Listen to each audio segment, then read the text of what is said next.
வருஷமாக வேலை பார்த்துட்டு இருக்கேன். அசிஸ்டன்ட் ப்ரொஃபஸர் ஆஃப் இங்கிலீஷ் டிபார்ட்மெண்ட்டில் இருக்கேன். நான் ஒரு 11 இயர்ஸாக டீச்சிங் ஃபீல்டில் இருக்கேன். நான் வந்து நிறைய கான்ஃபரன்சஸ் அப்புறம் பேப்பர் ப்ரெசன்டேஷன்ஸ் போயிருக்கேன்.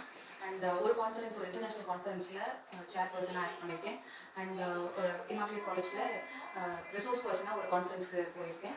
அண்ட் வேரியஸ் ஈவெண்ட்ஸ் லைக் போய்ட்ரிக்கு, அப்புறம் மினிஸ்ட்ரி ஆஃப் யூத் அஃபேர்ஸ்லேருந்து நிறைய காம்படிஷன்ஸ்க்கு ஜட்ஜாக போயிருக்கேன். அண்ட் இப்போ ரீசெண்டாக யூத் ஃபெஸ்ட் நடந்துச்சு. அது வந்து கவர்மெண்ட் ஆஃப் தமிழ்நாடு நடத்தின யூத் ஃபெஸ்ட்டில் வந்து ஒரு புக் ரிவ்யூக்கு ஜட்ஜாக போயிருக்கேன். ஸோ இதெல்லாம் தான் என்னோட அச்சீவ்மெண்ட்ஸ். நான் இப்போ உள்ள யங்ஸ்டர்ஸ்க்கு என்ன சொல்ல விரும்புகிறேன்னா, நீங்கள் வந்து உங்களோட கரெக்டான பாத்தை செலக்ட் பண்ணணும். அண்ட் நீங்கள் படிக்கும் போதே உங்களுக்கு வந்து நிறைய ட்ரீம்ஸ் இருக்கும். அதில் யூ ஹாவ் டு ஃபோக்கஸ்.